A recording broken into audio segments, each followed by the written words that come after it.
The life of our Holy Father. Among the saints, Nectan, Hermit Martyr of Hartland, as compiled by Vladimir Moss. Our Holy Father Nectan was born probably late in the 5th century, being the oldest child of Prince Brychan of Brecon in Wales and his wife Gladys. Before begetting Nectan, Brychan went off to live the ascetical life in Ireland, and on his return begat a large family of sons and daughters, one for every year that he had unlawfully forsaken the company of his wife. Several of these sons and daughters later founded churches on the North Devon and Cornwall coasts. Inspired by St. Athanasius's life of the great Egyptian hermit, St. Anthony, Nectan decided to abandon his father's house and lead an ascetical life in a foreign land. So, going down to the sea coast, he entered a boat and committed himself to the providence of God. Eventually, the boat landed on the North Devon coast near Hartland. Nectan soon found a convenient site for his hermitage, in a wooded, north-sloping valley next to a waterfall, which is now called St. Nectan's Cave, near Tintagel. There he constructed a hut out of the branches and bark of trees and set about living a hermit's life, eating only herbs and acorns and such-like things. Some news of the holy hermit spread, and his many brothers and sisters set out to look for him. Having found him, they spread out along the coast, and each built for him or herself a cell in which to live the heremitical life. But every year they all assembled in St. Nectan's cell on the eve of the feast of the circumcision of Christ, January 1st. There they conferred together on spiritual subjects and strengthened each other in their zeal for the heavenly kingdom. And afterwards they each returned to his cell mutually edified and rejoicing greatly.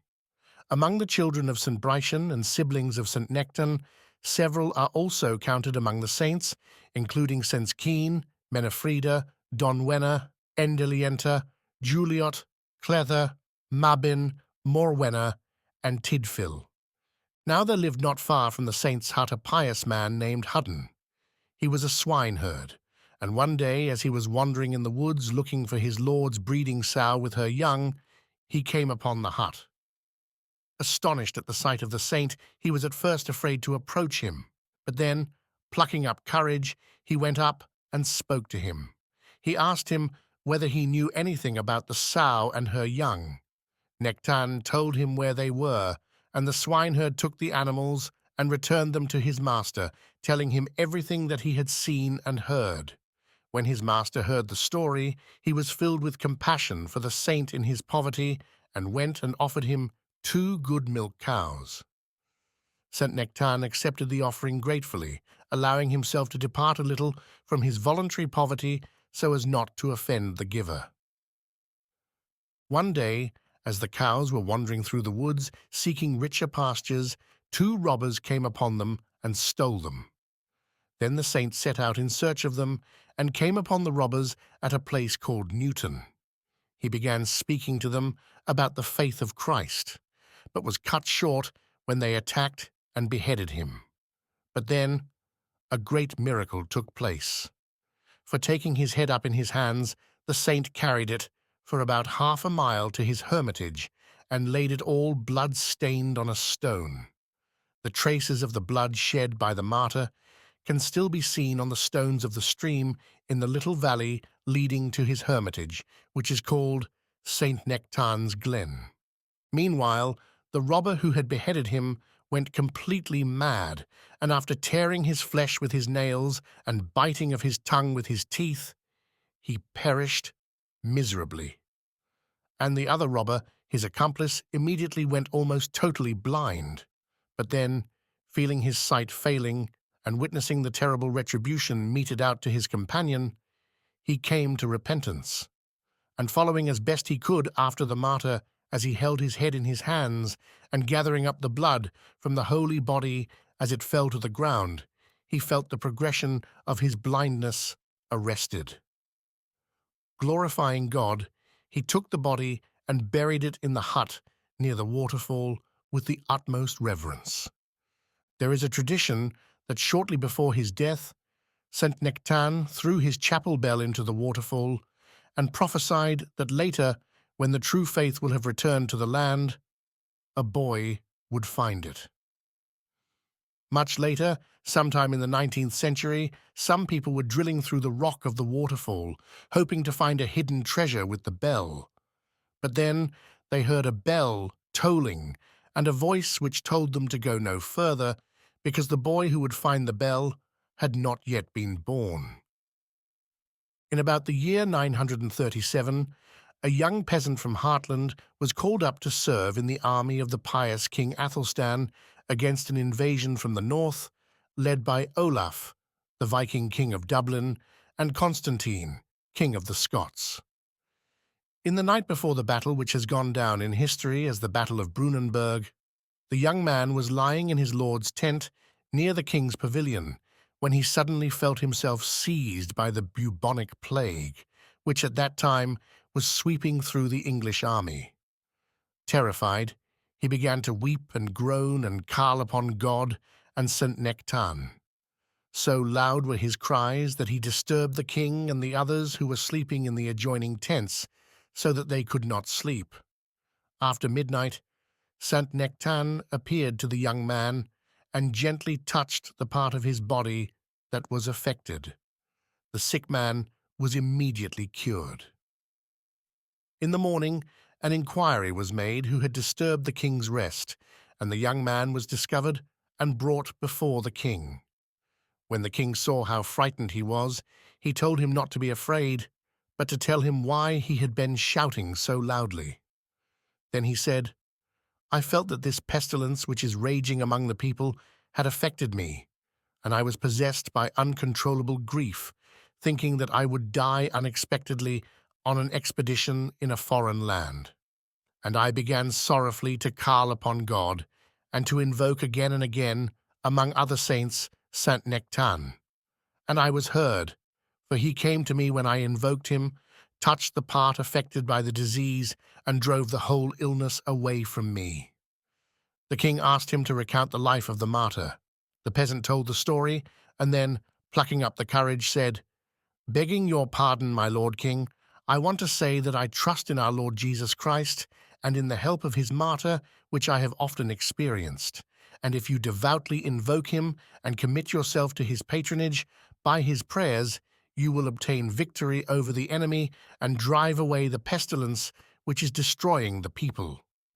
The king accepted the wise advice of the young man and promised that he would give the honor to the Lord and St. Nectan if he won the victory and returned safely with his men.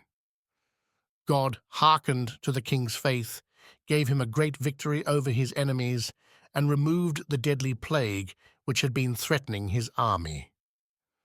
And so, when he first came to Devon and was informed by his bailiffs that his manor at Hartland was reckoned to contain 20 hides, he gave 2 hides to the church of the blessed martyr Nectan, and as long as he lived, had a special trust in his intercession.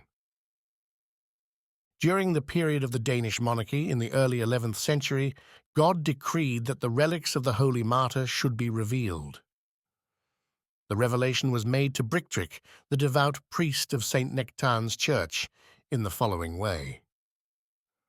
One night, while the priest was sleeping, there appeared to him an angelic man surrounded on every side with glorious light, who said to him, "When it dawns tomorrow, take with you some religious and worthy men, and enter the basilica of the blessed martyr Nectan, and in the part which faces north, you will find the body of the holy martyr buried.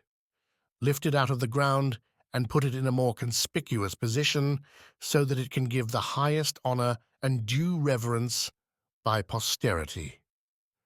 The priest awoke, and being a simple soul, waited a little in order that he might prove whether that voice had come from God.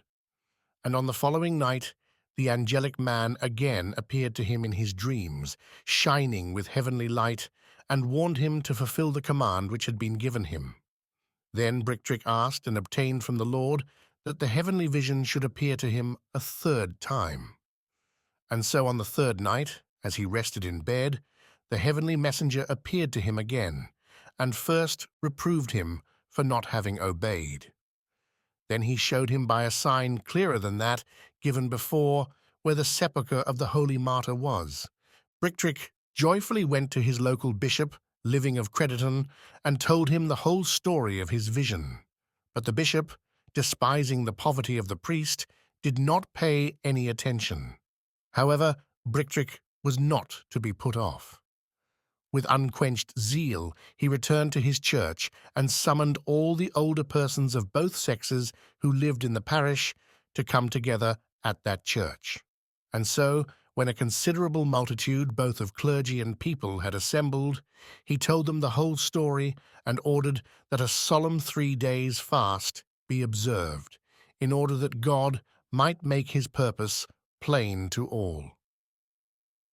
At length, the 3 days' fast completed, Brictric, together with the other priests and a devout multitude of either sex, took candles in their hands and went with the banner of the cross at their head towards the place indicated in the vision. On arrival, the whole congregation prostrated itself in prayer. Then they arose, cleared the dust away from the pavement, and the priests began digging, while the rest of the clergy led the people in prayer. For a long time they labored without result, and all the priests, except Brictric, went away to rest a little, as if doubting whether their labor would be rewarded. But Brictric, who was taking the leading part in the work, did not leave, but inspired by most fervent love, zeal, and devotion, began digging still more eagerly. Finally, the holy treasure was opened to him that knocked. For by the will of God he found a stone sculpture with figures inscribed on it, which was later placed on the altar built in honor of the martyr near his grave. Then, having taken away the stone which blocked the indenture, he smelled such a sweet fragrance arising from the sepulchre that one would have thought that all the spices and perfumes in the world were contained within it. At the same time, a brilliant light suddenly shone down on them from heaven, dazzling the eyes of all who were present. Then, to het accompaniment of hymns and spiritual songs, they approached the sarcophagus, lifted the holy body from the earth, and placed the holy relics upon the altar consecrated in the name of the martyr. This uncovering of the relics of the holy martyr took place on December 4th. Now, when Bishop Living knew the news, he repented of his unbelief and donated 2 bells and an immense amount of lead, sufficient to roof the whole church, together with a most beautifully worked door. In the sarcophagus, close to the martyr's body, they found his staff, which the people decorated in gold and silver and precious stones, and a bone seal depicting the bust of the martyr, and with the letters Sigillum Nectani inscribed upon it. At the moment of the uncovering of the relics, a blind woman who was nearby, hearing the chanting of the psalms, ran up and asked that she might be led to the holy body. As soon as she put her eyes to the relics of the martyr, she recovered her sight and thanked God. Many other miracles were wrought at that time in the presence of the holy relics. After the death of King Canute in 1035, his son Hardicanute succeeded him on the throne of England. For services rendered in battle, Hardicanute gave the royal manor at Hartland to Earl Godwin. Godwin was the father of the last Orthodox English king, Harold II, who died at Hastings in 1066, and grandfather of Geitha, the wife of great Prince Vladimir, monarch of Kiev. However, Hardicanute's courtiers whispered against Godwin, accusing him of fraud and treason, and so the king decided to destroy Godwin by a cunning stratagem. He gave him some sealed letters and asked him to take them to Swine, sub-king of Galway. Now, while Godwin was in the middle of the Irish Sea, on his way to Swine, a great tempest arose. The passengers called upon God and his saints, and each implored the help of his special patron. But as Godwin called on the name of St. Nectan, the sea became calm. Then the earl vowed to pay special honor to the martyr in future. Meanwhile, Godwin's servant, who was a very prudent man, approached him and said, "I have long been silently thinking, my lord, that perhaps we are bearing Uriah's letters with us on this journey." The earl replied that he could not imagine such a thing of the king. But his servant replied, "With your permission, I will examine the letters in such a way as neither to break the king's seal nor to smudge the writing." The earl agreed. The letter read as follows: King Hardicanute to his relative Swine. Greeting. When you have received this letter, take its bearer, Earl Godwin, who has been guilty of devising treachery against me, and secretly put him to death. At the request of the earl, the servant wrote another letter with the king's seal. King Hardicanute to his relative Swine. Greeting. I command and entreat you to give the bearer of these presents, my great friend Earl Godwin, the fairest and best of my nieces, as a wife. And so, when Gawain landed, he went to the sub-king, gave him the letter, and within a month married Gidatha, and brought her back to England with him. The king was greatly astonished at this outcome, but he went to meet him and greeted him with the kiss of peace. He bestowed many presents upon his niece and treated the earl with the greatest respect as long as he lived. Godwin gave the church of St. Nectan, among other gifts, a mark of gold, with which the martyr's staff was gilded, and Gidatha greatly honoured the church, giving it silk palls. She introduced the clergymen Aylman and Lemon, and gave them the manor at Hartleton as a place to keep the valuables of the church safe from the ravages of Irish pirates. Several local traditions concerning the saint have been preserved to the present day. One of these records that the saint once asked God that if anyone used the name of God in vain in his region, he would be punished in the following way.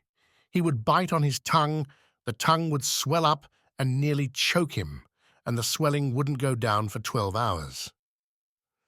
This gift was granted to him, and there is one recent instance of its exercise. In 1972, Mrs. Olga Moss, the wife of the author, was staying at her cottage near Hartland with her eldest son and some of his student friends. She told them the story of St. Nectan and the gift he had received from God to punish those who used the name of God in vain. The next day, the students went sightseeing to St. Nectan's church and Holy Well, coming back in the evening. The next morning, they were all having breakfast with the exception of one student.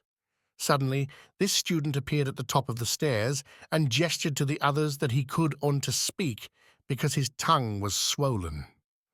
The other students laughed because, as they explained, this student had the previous day mocked St. Nectan's well and used the name of God in vain. The student then motioned for a piece of paper and wrote down how he had bitten his tongue during the night. It had swollen quickly, waking him up and nearly choking him. He came out in cold sweat and was thinking of waking up one of the others in his panic when he remembered his idle words of the previous day. Struck with fear, he sat up in bed and meekly asked God to forgive him. The swelling at once ceased to grow, and he sat for the rest of the night waiting for it to go down. The students laughed, but one remarked that he had been very careful with his language the previous day and had been surprised at the other students' carelessness. After several hours, the swelling went down, and the suffering student was able to eat his lunch. The Orthodox Church celebrates the memory of Saint Nectan of Hartland on June 17th and the translation of his relics on December 4th. Holy Hermit Martyr Nectan, pray to God for us.